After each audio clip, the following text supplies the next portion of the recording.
Hey everyone, it's Tim from Linessa Farm Specialty and Heirloom Livestock. Thanks for joining us again today. So today I wanted to talk with you about 10 things I don't feel that you should feed to sheep and goats, and some of these things you're definitely going to want to avoid altogether. Others you can feed them, but you may be feeding them at the wrong time or in the wrong way. So, you're definitely going to want to stay tuned to the end because all of these are very, very important.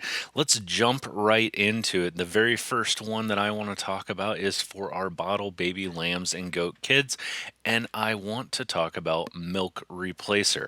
Many times we have individuals that contact us and say, my lamb or my goat kid has scours. What do I do? And one of the very first questions I ask them is, how often are you feeding them? And the second question I ask them is, are you feeding them a milk replacer? If the answer is yes, that they are using a powdered formula, I highly encourage them to switch them to a whole cow's milk blend with blended fats to get them up to the fat level that they need. Now, sheep milk is slightly higher in fat than goat milk is, and you can see the formulas that we like you to use to make these. You can find those on our website at www.lenessafarms.com and the download section. So for those of you that have had problems with scours in the past, I would encourage you to try switching to a whole cow's milk blend that you just go to the grocery store, pick up the stuff, bring it home, mix it up, and I think what you'll find is you deal with far less scouring. I want to move on to our second point, and that is colostrum.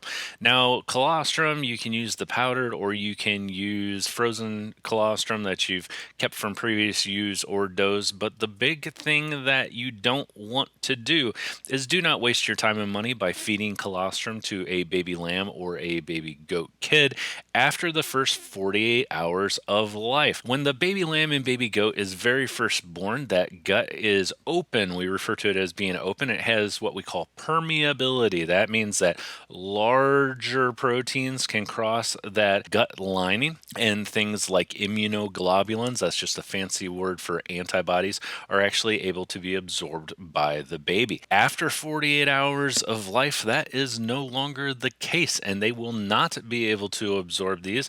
And so, as expensive and as important as that stuff is to have around, we don't want you wasting your time or money by attempting to feed this to them again after the first 48 hours of life. Point number 3, commercial cleaners to be used as a wormer. Let's just say that there's individuals out there that are pushing you to use commercial cleaners mixed with water as a way to worm your animals. Now, I don't know how well this works for monogastrics, animals with one stomach, but when it comes to rumens, animals with these complex 4-chamber stomachs like sheep and goats, this is something that you do not want to do. And I have no doubt that some of these cleaners will kill worms. They are extremely base ridden, that is to say that their pH is very high. Now, a rumen normally would be slightly acidic. If you were to give one of these commercial cleaners diluted in water to the animal, it's very basic, and it is going to mess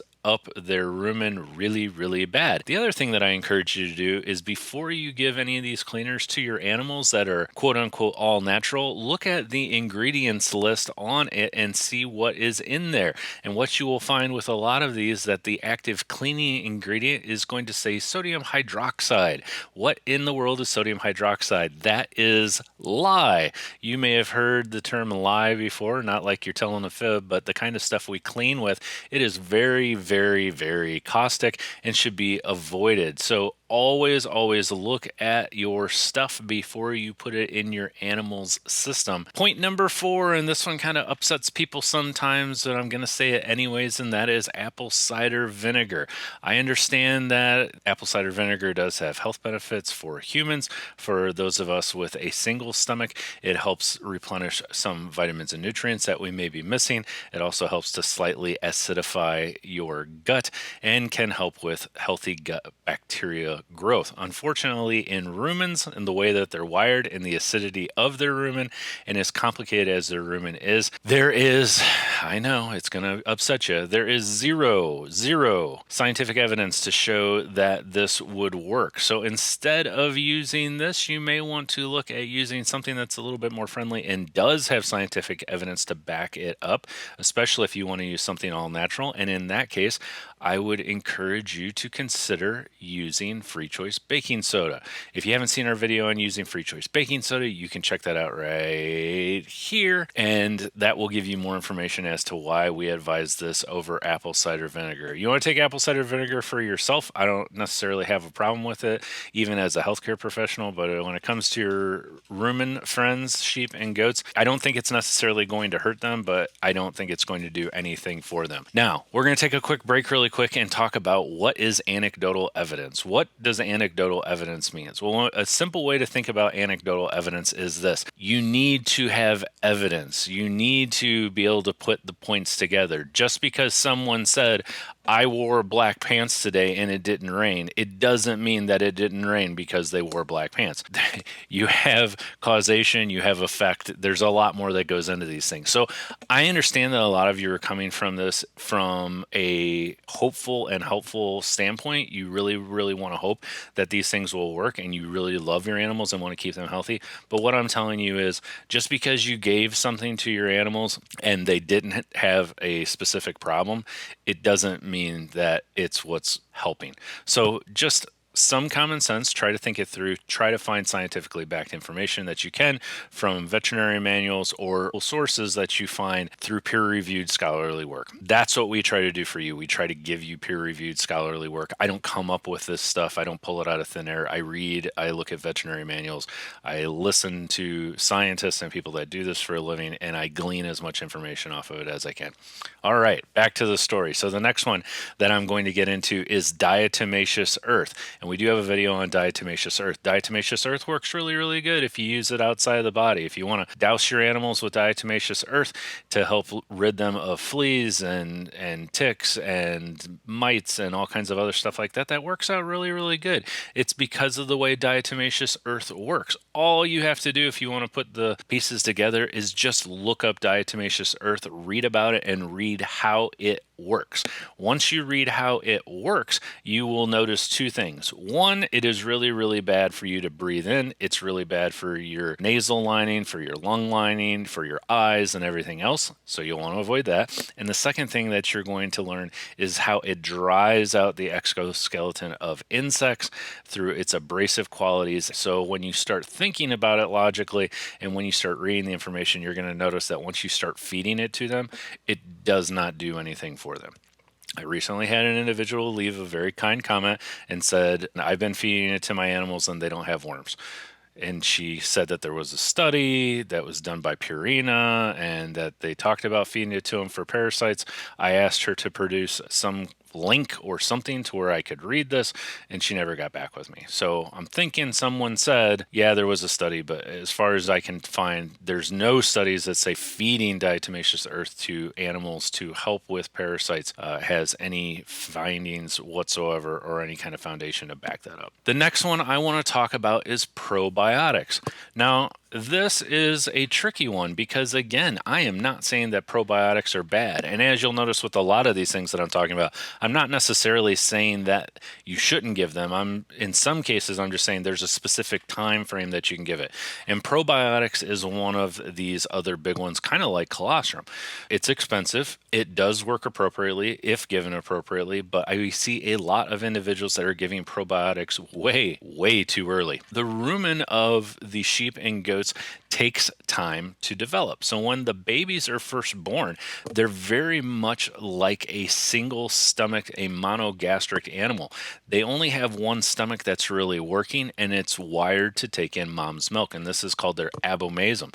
It takes 8 to 12 weeks for their rumen really to start functioning, and up until after about week 4 to week 8, the gut bacteria really hasn't started to develop yet. So what is my point? What am I telling you? Well, you'll see online in a lot of places that individuals will have babies that have scours. That's another word for diarrhea. And people will say, oh, you want to give a probiotic. And the answer to that is it depends on the age of the animal. If the animal, in my personal opinion, is before 4 weeks of age, I don't even give it. If you look at the scientific literature, a lot of them are saying if it's before the 8th week of life, they don't even give it. My point is if you got an animal that's a couple days old or a couple weeks old, just maybe 2 weeks old, no point whatsoever in giving the probiotic. You are literally turning that money into sheep or goat poop, and you are not getting anything out of it. So that's what's going on with probiotics. Are probiotics great? Absolutely. Should they be given appropriately? Absolutely, especially after giving an antibiotic treatment to an animal.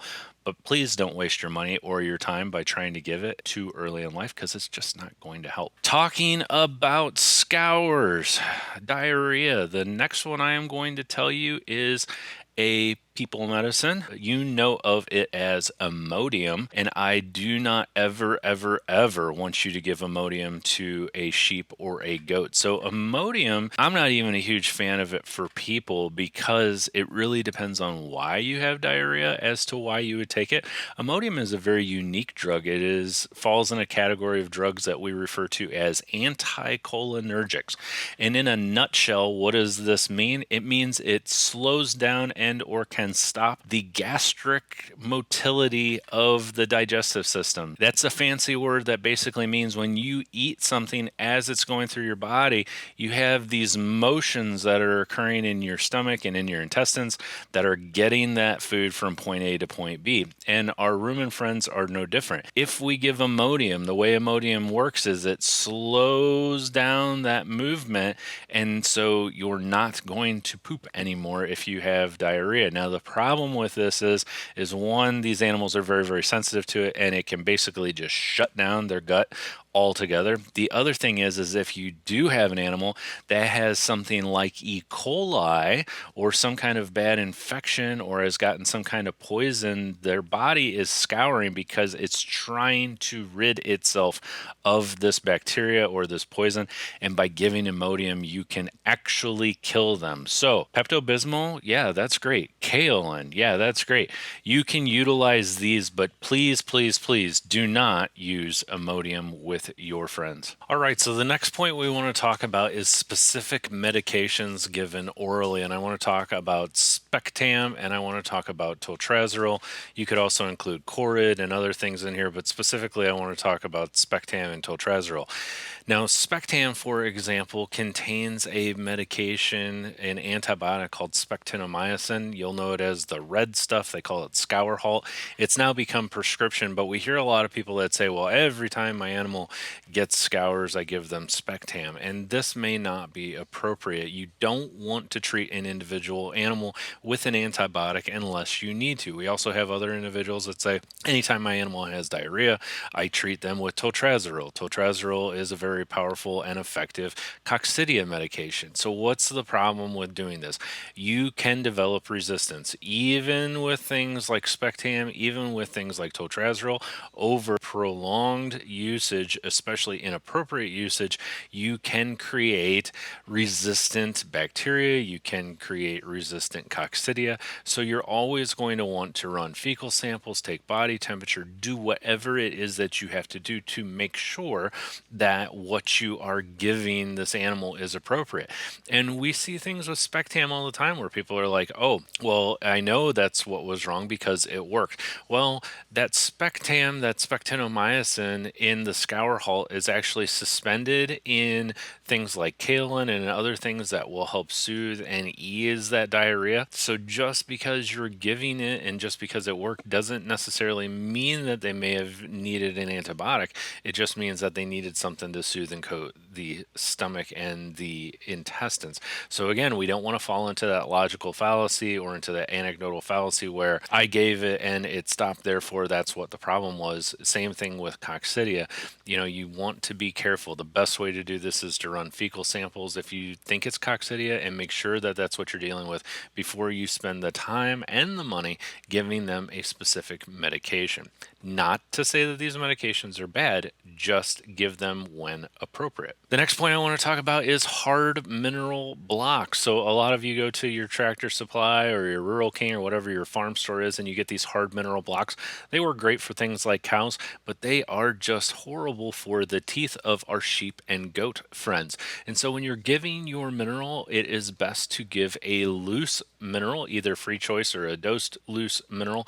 And the reason for this is if you get that mineral block, what you're going to see is the sheep and goats want to go up and they want to chew on it. They want to scrape on it. And it's very, very hard on their delicate teeth to do this. And those teeth don't grow back. So once we start getting broken mouth animals, broken teeth, things like that, it's not going to repair itself, and it can turn into eating problems later on down the line and can hurt their overall health. So always, if you're going to give minerals, make sure that you are giving loose minerals. The last one that I want to talk about is just general foods that are out there that may not be good for your animal. The ones that come to mind that are not good for your animal is chocolate, onions, avocados. These are all bad. And it seems kind of weird, and if you don't believe me, go ahead and look it up. But there are chemicals in these that are perfectly fine for you and won't bother you whatsoever, but they will make your animal very sick. So before you take things like tomatoes, peppers, onions, avocados, anything like that, and you start throwing it over the fence to these animals, you need to read up on it and make sure it is safe for them. The other thing that I would warn you about is feeding them tons and tons of acorns. Acorns can be another one that contain overly high levels of tannins that can be toxic to these animals as well.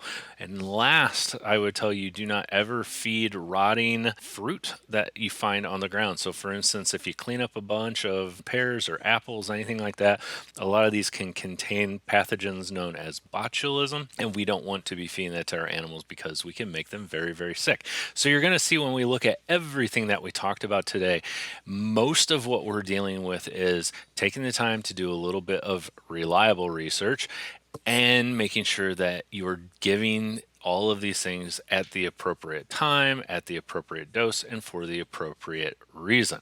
I'm Tim from Linessa Farm Specialty and Heirloom Livestock. Thanks for joining me again today, and I look forward to seeing all of you again next time.